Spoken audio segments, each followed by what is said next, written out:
हम स्टार्ट करते हैं क्लैसलेस क्लैपेरॉन इक्वेशन। सबसे पहले क्लैपेरॉन ने किसी भी सब्सटेंस की स्टेट को चेंज करने के को एक समीकरण से व्यक्त किया।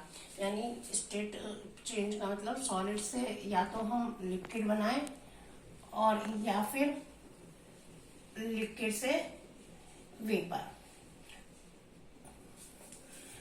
इसका मतलब स्टेट चेंज का मतलब मेल्टिंग पॉइंट ऑफ सॉलिड और या बॉइलिंग पॉइंट ऑफ लिक्विड।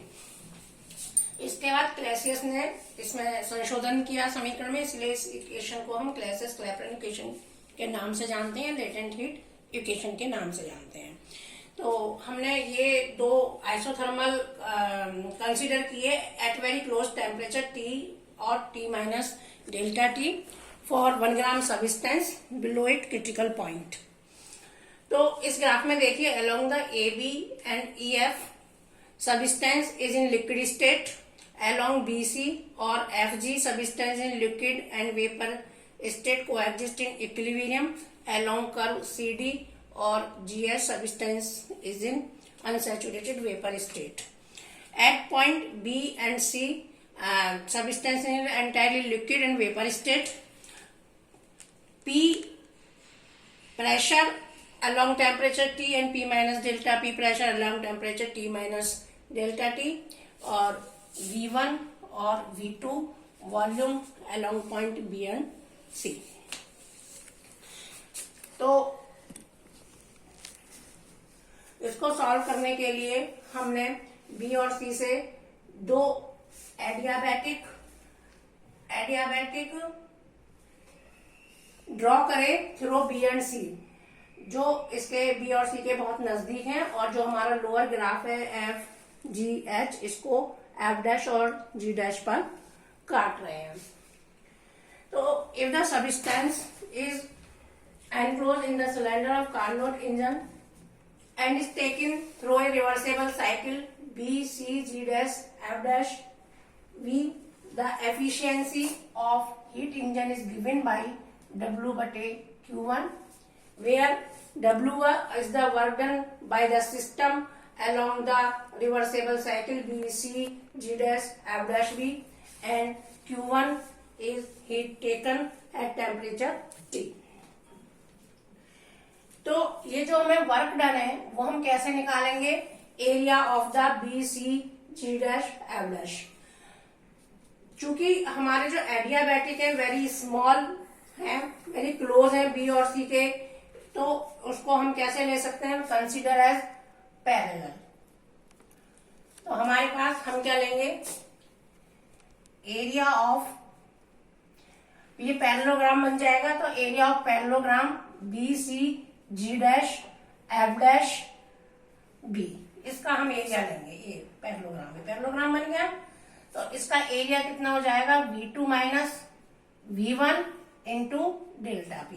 ये V2 माइनस V1 हो गया और ये डेल्टा P हो गया, और ये किसमें हो जाएगा? V2 माइनस V1 और डेल्टा P आर्ग में।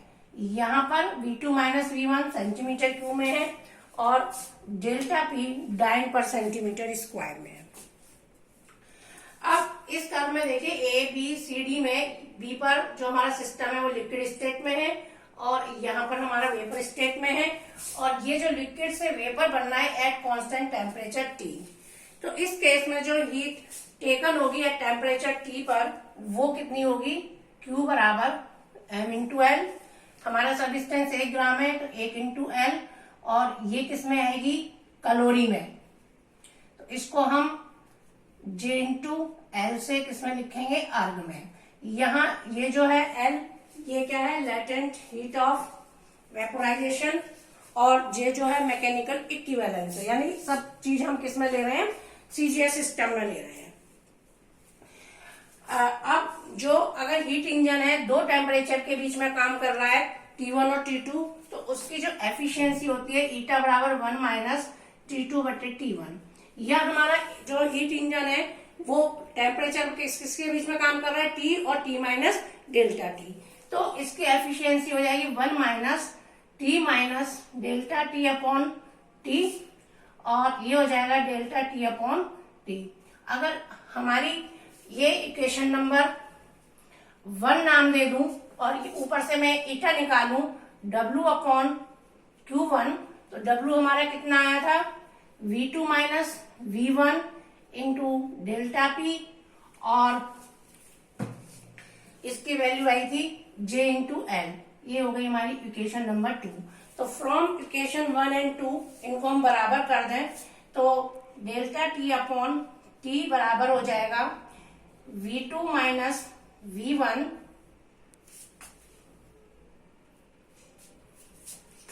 Into delta P upon J into L, यानी delta P upon delta P upon delta T बराबर J into L upon V2 minus V1 T। ये हमारी आ गई क्लॉसियस-क्लैपेरॉन इक्वेशन। यहां हमने जो है सॉल्व ये जो दिखाया कि लिक्विड किस तरीके से वेपर में चेंज हो रहा है। इस इक्वेशन को हम अप्लाई कर सकते हैं अगर हमको सॉलिड से लिक्विड में चेंज करना है। इसी इक्वेशन को हम यूज कर सकते हैं। उस टाइम जो L होगा वो होगा लेटेंट हीट ऑफ फ्यूजन। तो इस तरीके से हम किस तरीके से सॉलिड लिक्विड में और लिक्विड वेपर में चेंज हो रहा है, तो इस इक्वेशन के आधार पर हम इस समीकरण के आधार पर इसको दिखा सकते हैं। अब हम यहाँ दिखाएंगे कि effect of pressure on boiling point and melting point. तो सबसे पहले हम देखेंगे इफेक्ट ऑफ प्रेशर। ये देखेंगे हम effect of pressure on boiling point. तो देखिए प्रेशर का क्या इफेक्ट पड़ेगा बॉइलिंग पॉइंट पे। तो आप इस ग्राफ में देखिए, ये जो ग्राफ आइसोथर्मल कर्व लिया हमने ए बी सी डी, तो यहाँ पर बी पर हमारा जो सबस्टेंस है एंटायरली लिक्विड है और यहाँ पर सी पर वेपर है, में बदल गया है, और टेम्परेचर क्या है T।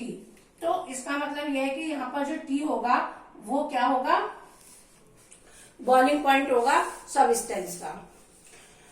तो अब यहाँ देखिए V2 माइनस V1, तो ये जो क्वांटिटी होगी हमारी V2 माइनस V1, ये कैसी होगी, विल भी पॉजिटिव क्वांटिटी होगी, और L जो है ये नेसेसरली पॉजिटिव है और टेम्परेचर भी पॉजिटिव है।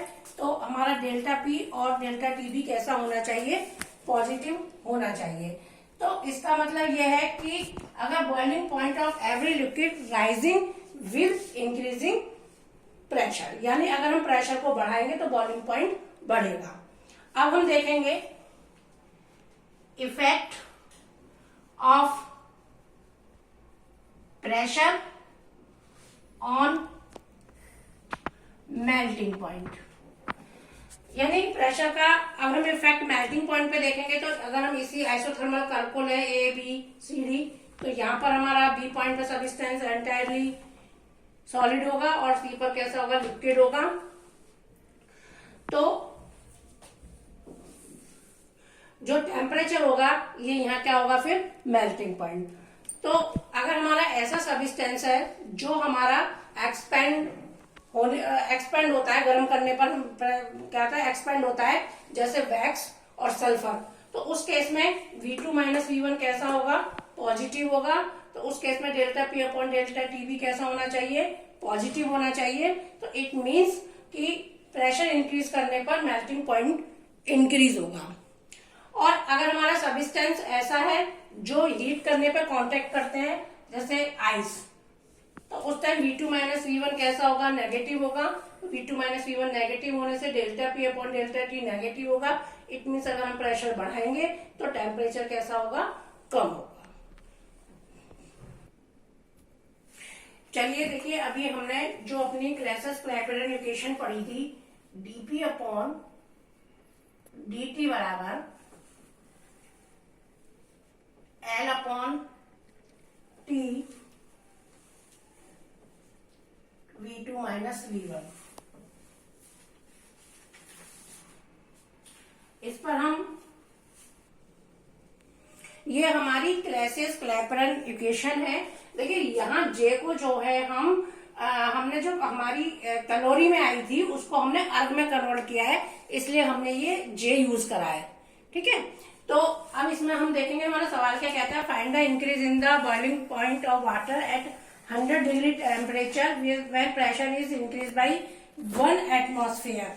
तो इस सवाल में मैं सबसे पहले आपको ये बताना चाहूंगी कि जो हमारा प्रेशर है डीपी, ये 1 एटमॉस्फेयर है। इसको सबसे पहले हम कन्वर्ट करेंगे। तो इसको कैसे कन्वर्ट करेंगे हम, इसको हम 1 एटमॉस्फेयर का 76 मल्टीप्लाइड बाई 13.6 इंटू 980 डायन पर सेंटीमीटर स्क्वायर, जहां भी ये दे रखा होगा आप इसको इस तरीके से कन्वर्ट करेंगे 1 एटमॉस्फेयर को। इसके बाद आपको जो टेम्परेचर टी दे रखा है 100 डिग्री सेंटीग्रेड, इसमें हम 273 जोड़ लेंगे तो ये हो जाएगा 300 डिग्री 73 कैलोरी। ठीक है। एल आपको दे रखा है 540, एल कितना दे रखा है 540 कैलोरी पर ग्राम, है ना। तो अब इसमें हम लगाएंगे तो डीपी की जगह हमने चेंज 1 एटमॉस्फेयर है तो ये हो जाएगा 76 13.6 इंटू 980 और डीटी आपको निकालना है चेंज इन टेम्परेचर। और देखिए एल हमको दे रखा है 540 कैलोरी में दे रखा है, इसलिए इसमें हम जे की मल्टीप्लाई करके जो है उसको अर्ग में कन्वर्ट करेंगे तो वो जो हो जाएगा हमारा 540 और अर्ग में बदलने के लिए 4.2 इंटू 10⁻⁷ का मल्टीप्लाई करेंगे। ठीक है। टेम्परेचर टी कितना हो गया हमारा 373। अब देखिए वॉल्यूम हमारा कितना हो गया V2, ये हो गया 1677 और उससे पहले जो हमारा V1 था वो 1 सेंटीमीटर क्यूब होगा क्योंकि उसने कहा इतना बड़ा, ऑक्यूपाई ए वॉल्यूम ऑफ इतने। तो इसको हम कैसे करेंगे, चेंज इन वॉल्यूम हो जाएगा -y। इसको हम सॉल्व करके इससे हम dt की वैल्यू निकाल लेंगे। आप इसको dt की वैल्यू निकाल लीजिएगा, बस छोड़ दे dt की वैल्यू। अब आप इसको सॉल्व करके dt की वैल्यू निकाल लेंगे तो वो हमारा आ जाएगा कि चेंज इन टेम्परेचर। तो जो भी हमारा आएगा वो आपका यहाँ केल्विन में निकल के आएगा, लेकिन हमारा जो dt जितना भी केल्विन में आएगा वो डिग्री सेंटीग्रेड में भी होगा क्योंकि हमारे चेंज इन टेम्परेचर है तो वो 2 से 3 तक कट जाएगा। तो जितना केल्विन में आएगा वो हमारा सेंटीग्रेड में भी होगा।